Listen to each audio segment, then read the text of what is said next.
Assalamualaikum anak-anak. Hari ini kita belajar dulu ya sama Ibu Wiwit Mujiati. Sebelum kita belajar, ada baiknya kita berdoa dulu supaya apa yang kita dapatkan hari ini bermanfaat untuk kita semua. Coba Adi pimpin doanya. Berdoanya, setelah berdoa kita absen dulu ya. Siapa yang tidak masuk hari ini? Oke, hadir semua ya. Sebelum kita ini, terus coba deh kalian rapiin dulu kelasnya. Udah rapi belum? Kalau belum rapi, rapiin dulu ya. Karena kalau kita rapi kelasnya, maka belajarnya juga akan nyaman. Nah, coba kemarin kita belajar tentang apa? Coba siapa yang masih ingat? Iya, kemarin kita belajar tentang kebersihan lingkungan. Hari ini kita juga akan belajar tentang subtema 1 yang judulnya hidup bersih dan sehat. Hari ini kita akan membahas tentang Ibu punya di depan ini namanya penyakit demam berdarah. Sebelum kita mulai belajar, coba buka dulu bukunya, kita lihat dulu ya halaman berapa. Nih, buka bukunya halaman 15. Di situ kalian bisa baca materinya. Coba perhatikan dulu di depan. Kita hari ini belajar tentang penyakit demam berdarah. Coba ini lihat ada gambar nyamuk. Nih, nyamuknya gede banget. Nama nyamuk ini siapa yang tahu namanya? Oke, nama nyamuk ini adalah Aedes aegypti. Nah, ciri-cirinya apa? Iya, ciri-cirinya tubuhnya belang hitam dan putih. Kalau misalnya hewan yang lain yang hitam putih apa? Yang belang-belang kayak gitu, namanya hewan apa? Iya, betul sekali. Hewan zebra. Nah, kalau ini kecil sekali, tapi dia sangat mematikan. Kenapa ya? Nih, kita lihat. Nyamuk demam berdarah atau nyamuk Aedes aegypti ini biasanya suka menggigit orang, dan gigitannya itu bisa menyebabkan orang terkena penyakit demam berdarah. Loh, kok bisa? Siapa yang mau jawab? Ada yang tahu nggak? Nggak ada yang tahu. Iya, karena di dalam tubuh nyamuk itu dia itu punya virus. Nah, gimana sih cara nyebarin? Di waktu gigit itu waktu gigit kita nih, ternyata dia tuh cuma bukan gigit ambil darah aja, tapi dia tuh menyuntikkan cairan itu berupa virus yang membuat kita itu sakit. Siapa di sini yang mau sakit kayak gitu? Nah, nggak ada kan yang mau. Nah, makanya nyamuk ini tuh berbahaya banget buat kita sakit. Nanti bisa buat kita meninggal juga kalau tidak cepat tertolong. Nih, kalau misalnya kita terkena penyakit demam berdarah ini, ciri-cirinya itu ada 2 nih. Yang pertama, timbul ruam atau bintik-bintik merah gelap di tubuh kita nih, kayak gini nih. Tuh kan bintik-bintiknya kecil-kecil kayak gini. Nih, kalau udah kayak gini, terus kita juga mengalami yang kedua nih. Apa yang kedua ini? Kita tuh ngerasa menggigil badan kita tuh ngerasa dingin banget badan kita itu. Tapi ternyata kalau kita dipegang nih, misalnya kita sakit terus kita ngerasa ya ampun dingin banget mah, dingin gitu. Tapi waktu mama kita pegang badan kita, ternyata badan kita panas tapi kita ngerasanya dingin. Nah, itu adalah gejala penyakit DBD. Kalau kita udah sakit, udah kayak gitu, apa yang harus kita lakukan? Siapa yang tahu?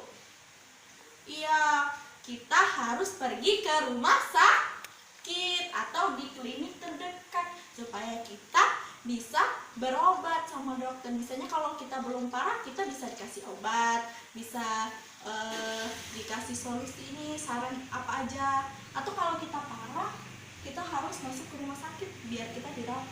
Kalau di rumah sakit itu disuntik. Siapa yang mau disuntik? Mau disuntik jarumnya gede-gede, terus infusnya, aduh, di rumah sakit itu bau banget. Bau apa? Bau obat. Siapa yang mau masuk rumah sakit? Nggak ada kan? Kalau nggak mau masuk rumah sakit, kita harus bisa mencegah supaya tidak terkena penyakit demam berdarah. Gimana mencegahnya? kita harus membasmi dulu nyamuk-nyamuknya. Gimana cara membasminya? Iya, cara membasmi nyamuk demam berdarah itu yang pertama nih. Yang pertama, kita harus melakukan pengasapan. Siapa yang tahu pengasapan itu untuk apa?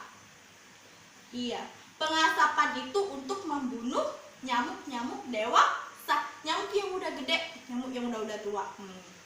Ini dilakukan nih, banyak kan asap disemprot-semprot nih sama oom-oomnya biar mati nyamuknya. Tapi kalau cuma pengasapan aja, nyamuknya yang mati cuma yang dewasa, yang jentik-jentik, yang telur-telurnya itu belum mati. Siapa yang tahu cara membasminya? Apa Kak Ira? Iya, kita harus melakukan gerakan 3. Iya, betul, gerakan 3M. 3M itu apa sih? Siapa yang tahu? Coba Raja. Iya, betul. Kita harus menguras bak mandi. Siapa di sini yang pernah nguras bak mandi di rumah? Kenapa nggak pernah? Kenapa Kak Ira nggak pernah? Oh, karena bak mandinya di rumahnya gede. Ya, nggak apa-apa. Yang penting dibersihin nanti sama ayah sama bundanya ya. Yang penting kita harus menjaga biar bak mandinya itu nggak kotor, biar nggak ada jentik-jentik atau telur-telur nyamuk yang bersarang di situ. Oke, harus bersih. Yang kedua apa? Yang kedua yaitu menutup tempat penampungan air, misalnya di ember yang gede itu kan biasanya orang suka ada tuh di rumah. Terus apa lagi? Ada di drum. Siapa di rumahnya punya drum air yang kalau hujan untuk nadahin air hujan siapa? Iya, itu harus ditutup. Kalau nggak ditutup nanti pas kalian bobok pas malam-malam ada nyamuknya datang ke situ. Banyak tuh nanti kalian sakit perut, nanti nyamuknya kalau misalnya udah gede nanti kita digigit ya kan. Nah, terus yang ketiga apa? Yang ketiga, iya, kita harus mengubur barang-barang bekas nih, kayak ban, kaleng, botol bekas, itu kita harus dikubur. Jadi jangan berserakan. Biar apa? Biar rapi, biar kalau misalnya tempatnya kotor nih, banyak botol-botol di situ kan. Misalnya tumpukan nih di depan rumah, banyak botol bekas, banyak ban, banyak situ. Nah, di situ itu tempat sarangnya nyamuk. Dia itu suka berkembang biak di situ. Dia suka tempat yang kotor. Nah, kalau tempat yang bersih dia nggak suka. Makanya kita harus mengubur ini biar bersih. Nih, kita materinya udah dulu. Nih, coba materi yang barusan ini tentang penyakit demam berdarah dan membasminya itu gimana cara? Siapa yang masih belum paham? Yakin udah paham semua? Ada yang mau ditanyakan tidak? Kalau tidak, ibu yang bertanya, oke? Jawab ya. Nanti kalau bisa jawab, ibu kasih permen nanti kalau udah selesai, oke? Ya. Ibu tanya, ibu tutup ya. Ibu tanya, apa nama nyamuk yang bisa menyebabkan penyakit demam berdarah? Siapa? Ayo tunjukkan. Iya, coba apa Raja? Iya, nyamuk Aedes aegypti. Pinter. Terus nih, ibu punya 3 pertanyaan. Ya udah, satu lagi ya. Apa lagi ya pertanyaannya? Cara membasminya apa penyakitnya? Iya. Apa, Reisa? Iya, melakukan gerakan 3M. Mengubur barang bekas, menguras bak mandi, dan apa lagi ini ada menutup penampungan air. Oke. Cukup sekian pembelajaran kita hari ini. Besok kita belajar tentang ciri-ciri rumah yang sehat, oke? Biar terhindar dari penyakit. Untuk tugasnya kita kerjain dulu halaman 23, oke? Kita kerjain 23, nanti dikerjain besok dikumpul, oke? Pembelajaran hari ini cukup sampai di sini. Semoga ilmu kita bermanfaat. Ibu akhiri, assalamualaikum warahmatullahi wabarakatuh.